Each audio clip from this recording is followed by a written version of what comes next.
So I'm on Facebook and I see this, a post from the WAL, yes, the WAL, and my first thought is, why does it look like a cell phone from the early 2000s took a picture of a computer screen? But more importantly, it raised the question, what's going on with the WAL? For those who don't know, the WAL had, and maybe still has, the best production quality in the game. A well-lit arena, live audience, tons of branding and merch, live commentary, multiple camera angles. They really put a lot of investment into this organization. And check out the arena where they held a bunch of their events.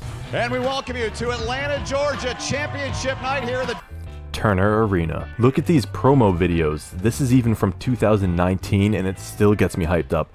Me and my club used to get together for every WAL event and do a live watch party and of course arm wrestle our butts off. The pandemic hit and obviously they had to pause operations. They couldn't even get a venue. And this from September 2019 is actually the last match that they have from a big WAL event.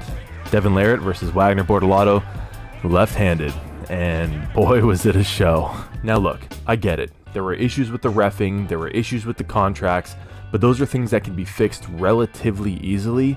Whereas getting these kinds of business relationships with the arena owners, the camera crews, the merch, the partnership with BR Live for live streaming, that takes a lot of work. And so I think the WAL returning would be a net positive for the sport. So when I see a social media post like this, I get excited, then disappointed, and then nostalgic. I mean, just look at the comments. Chuck says, let us know. Are there any WAL superstars left? Jason says, is WAL even still around in the arm wrestling world? And Kenny says, LOL, seriously, how can there be any WAL superstars if there is no WAL? Here I am on their website and I went to the events tab and then the upcoming events tab, and there's nothing at all. We're now over 3 years since the 500 series, or season 5 of WAL, and there isn't even a mention of the 600 series. But then you have things like this. This was the live stream from the 2022 Keystone State Championships in Pennsylvania, and it's WAL branded everywhere.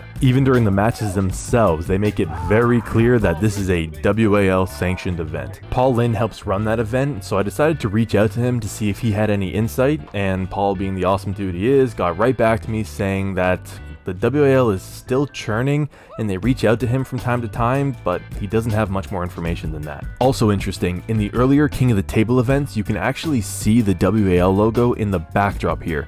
This is King of the Table 4 and this was uploaded in June of 2022. But here we are 4 months later at King of the Table 5 and the logo is gone. You might recall that about 5 months ago, Aussie Arm Wrestler brought to our attention a LinkedIn post where Hat Trick Advisors, they're basically advisors who help people get into the sports world, partnered with the WAL. And indeed, Steve Kaplan, the founder of the WAL, is in the comments saying, we are excited to team up with Hat Tricks as we look to the future for WAL. But then you go on Steve Kaplan's LinkedIn page and it just says he's founder and commissioner, not of the WAL.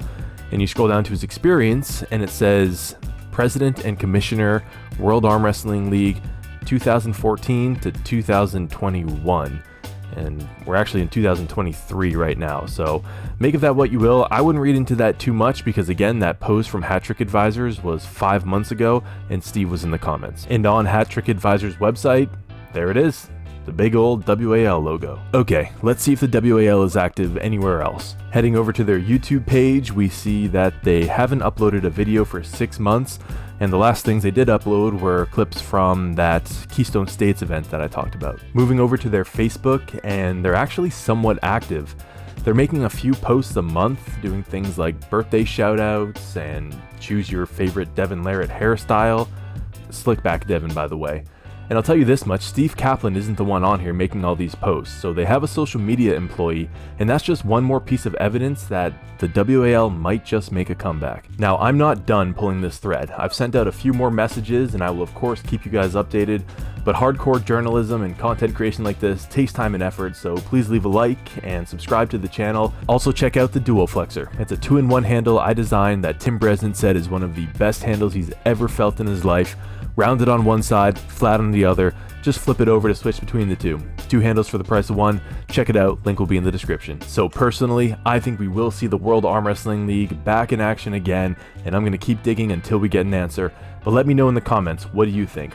Will we see them come back, or are they gone for good? And again, if you like this video, please leave a like, it helps a lot, and if you think I earned it, subscribe. I put out multiple new videos every week, and I will see you in the next one.